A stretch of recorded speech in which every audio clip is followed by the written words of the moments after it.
विशेष press वार्ता में शामिल होने के लिए बहुत बहुत धन्यवाद आपका। आज जैन समाज और समस्त भारतवर्ष जैनों के अंतिम तीर्थंकर भगवान महावीर के जन कल्याणक, जिसे हम लोग महावीर जयंती कहते हैं, इसे मना रहा है। और भगवान महावीर ने सदैव अहिंसा, सत्य, शांति और न्याय, इसका पाठ पढ़ाने का काम किया था। और आज भगवान महावीर के ही इन सिद्धांतों पर, इस सीख पर चलते हुए भारत सरकार, भारत और मोदी जी के नेतृत्व में चलने वाली सरकार के तहत काम करने वाली हमारी सभी सुरक्षा एजेंसीज, हमारी anti terror agencies, prosecution agencies और इंटेलिजेंस एजेंसीज को एक बहुत बड़ी उपलब्धि और जीत हासिल हुई है। जब मुंबई का हत्यारा 26/11 आतंकी हमले का सबसे बड़ा साजिशकर्ता माना जाने वाला और 160 लोगों से अधिक निर्दोषों के गुनहगार को उसके गिरेबान पर उसकी गर्दन पकड़कर उसे 7 समंदर पार भारत के अंदर घसीटकर न्याय के पथ पर और न्याय की दहलीज पर लाने का काम आज किया जा रहा है। तहव्वुर राणा का जो एक्सट्रेडिशन है, इसका जो प्रत्यर्पण है, ये कोई आम एक्सट्रेडिशन या आम प्रत्यर्पण नहीं है। ये नए भारत के संकल्प का प्रतिबिंब है, जिसे 2019 में प्रधानमंत्री नरेंद्र मोदी जी ने परिभाषित करते हुए कहा था कि अगर कोई भारत की एकता, अखंडता, सुरक्षा, अस्मिता या किसी भी निर्दोष भारतवासी पर हमला करेगा और ऐसी जुर्रत करेगा, तो भारत, नया भारत, ऐसे आतंकी को चाहे पाताल से ही क्यों नहीं खोज कर न्याय के पथ पर लाने का काम करेगा और इंसाफ की दहलीज पर पहुंचाने का काम करेगा। यह आज का प्रत्यर्पण केवल एक प्रत्यर्पण नहीं है, बल्कि यह संकल्प है, यह भारत का और नए भारत का संकल्प है कि आतंकी हमले होने पर हम मौन और मूक दर्शक बने नहीं रहेंगे, बल्कि हम मुंह तोड़ जवाब घर में घुसकर देंगे। यह उस नए भारत का प्रतिबिंब है जो पाकिस्तान द्वारा प्रायोजित इस्लामिक आतंकवाद, इस्लामिस्ट आतंकवाद के प्रति जीरो टॉलरेंस रखता है और वोट बैंक की राजनीति को राष्ट्र नीति के ऊपर हावी नहीं होने देता है, किसी भी प्रकार से उस पर समझौता नहीं होने देता है, बल्कि हमेशा हमेशा देश हित और राष्ट्र हित को सर्वोपरि रखने का यह नए भारत का संकल्प है। और यह वो नए भारत का प्रतिबिंब है जिसका ध्येय वाक्य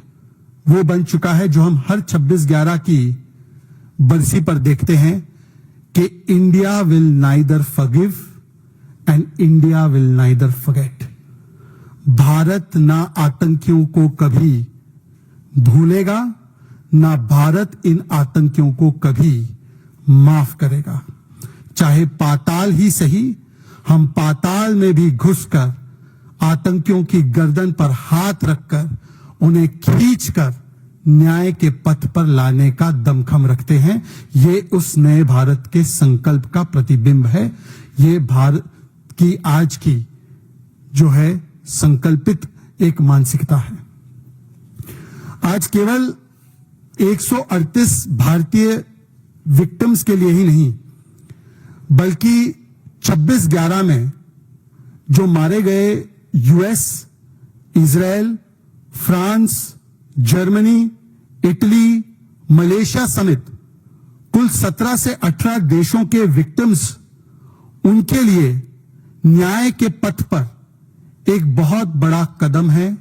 इंसाफ की ओर। It is a big step taken for ensuring and coming closer to justice and closure, not just for the 138 Indian victims, but the victims from many other countries, including the United States, Israel, France, Germany, Canada, Malaysia, almost 17 countries. आज Tukaram ombre से लेकर major Sandeep उन्नी कृष्णन, आज हवलदार गजेंद्र सिंह से लेकर Mumbai police के जाबाज police officer विजय सालास्कर, हर एक शहीद सुरक्षा कर्मी के प्रति, हर एक शहीद एनएसजी कमांडो के प्रति ये भारत की भावपूर्ण श्रद्धांजलि भी है। और ये एक ऐसा स्टेटमेंट है कि भारत के जो भी सुरक्षा कर्मी हैं, उनकी शहादत, उनकी कुर्बानी भारत मां की अखंडता और एकता के लिए हम कभी व्यर्थ होने नहीं देंगे। मित्रों, ये एक और चेतावनी भी है। आज तहव्वुर राणा को जब लाया जा रहा है और ये दृश्य पूरी दुनिया में जा रहे हैं, भारत में हर कोने में, हर घर में जा रहे हैं, तो ये एक चेतावनी भी है हर एक वो आतंकी के लिए, आतंकी साजिशकर्ता के लिए, मास्टरमाइंड के लिए, कि चाहे आप दुनिया के किसी कोने में,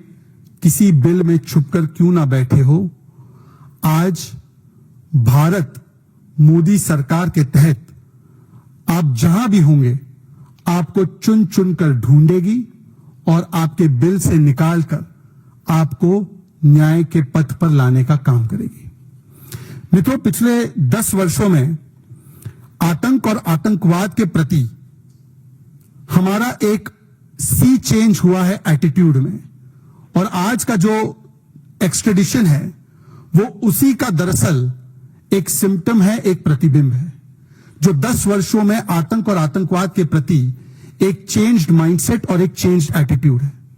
आपको याद होगा, इससे पहले 2004 से 14 के बीच में खासकर ऐसा कोई महीना नहीं होता था जहां पर भारत के किसी बड़े शहर में कोई बड़ा आतंकी हमला ना हुआ हो। आपको याद होगा 2005 में दिल्ली, 2006 में वाराणसी, 2007 में लखनऊ, 2008 में जयपुर, बेंगलुरु, अहमदाबाद, दिल्ली, मुंबई, अगरतला, रामपुर, 2009-10 में असम और पुणे, 2011 में दिल्ली, 2013 में हैदराबाद, बेंगलुरु, बोधगया, अलग अलग जगहों पर और बड़े बड़े शहरों पर आतंकी हमले जैसे नॉर्मलाइज हो गए थे। और जब भी कोई आतंकी हमला होता था तो स्टैंडर्ड ऑपरेटिंग प्रोसीजर यही होता था कि भारत मूक दर्शक बना अंतर्राष्ट्रीय मंचों पर केवल और केवल अपनी दलील रखता था, रिपोर्ट रखता था, परंतु ऐसे आतंकी और ऐसे आतंकवाद को प्रायोजित और स्पॉन्सर करने वाले तमाम ताकतों पर कोई ठोस कार्रवाई नहीं हो पाती थी। उल्टा उन अंतर्राष्ट्रीय मंचों पर अक्सर उस समय के नेता और उस समय का नेतृत्व और सरकार गिड़गिड़ाते नजर आते थे, परंतु उन तमाम प्रयासों से भारत को कोई जीत आतंकवाद के खिलाफ हासिल नहीं होती थी। पर आज हम देख सकते हैं कि जहां पर हर वर्ष 700 से अधिक नागरिक मारे जाते थे प्रतिवर्ष आतंकी हमलों में, आज ऐसे बड़े आतंकी हमले हमारे बड़े शहरों में लगभग रुक चुके हैं, थम चुके हैं। पहले वोट बैंक के नाम पर आतंकवाद के प्रति एक सॉफ्ट कॉर्नर भी अपनाया जाता था और सॉफ्ट अप्रोच भी अपनाया जाता था। तराजू में तोला जाता था कि यदि आतंकवाद के प्रति कड़ा प्रहार किया गया, कड़ी कार्रवाई की गई, तो इससे कोई वोट बैंक में असर तो नहीं पड़ेगा। और उस समय तो आतंकवाद फैलाने वाले और आतंकवाद को प्रायोजित करने वाले लोगों को और आतंकवादी प्रायोजित देशों को मोस्ट फेवर्ड नेशन की तरह भी देखा जाता था। MFN, most favoured nation status दिया जाता था। आज